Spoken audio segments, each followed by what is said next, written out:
You see 4 men attacking your brother. You go to defend him, unaliving 2 of those men and injuring 2 men. Let's talk about 19-year-old Lakylia Taylor. So the incident occurred May 3rd of 2025 outside of a Foot Locker. This Foot Locker was located on 8 Mile in East Point, Michigan. Now, Mr. Taylor, who is 21, and Lakylia Taylor is 19, pulled into a parking lot at Foot Locker.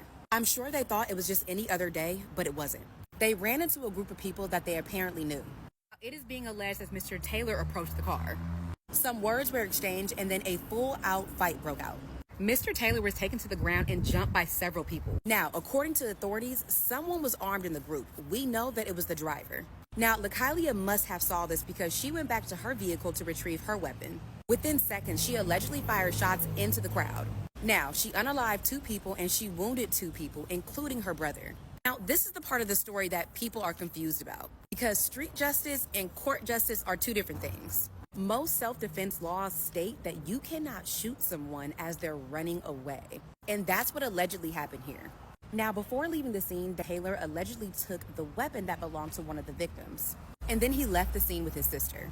Now, I use the word victim very loosely because everyone in the comments had the question that I did. If the brother and sister got arrested, why wasn't anyone else arrested for this incident? Now, Lakylia is facing second-degree murder, assault with the intent to murder, felony firearms, tampering with evidence, and carrying a concealed weapon.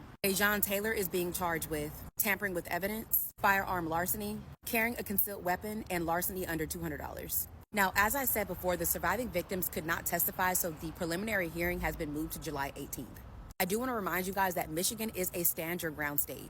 Under Michigan law, you do not have the duty to retreat if you are somewhere you have a legal right to be, you are not engaging in illegal activity, and you honestly and reasonably believed deadly force was necessary to prevent death, harm, or sexual assault. But here's the kicker. Self-defense cannot be claimed if you're the one escalating the situation.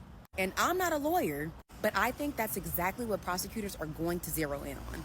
And Lakylia's defense should argue that she feared for her brother's life and her life and didn't know if the danger was going to return. But the state will argue that she escalated the violence by retrieving her weapon. That's the question. What do you think? I'll be giving you guys updates as updates come in, and I'll also be covering the preliminary hearing for this case.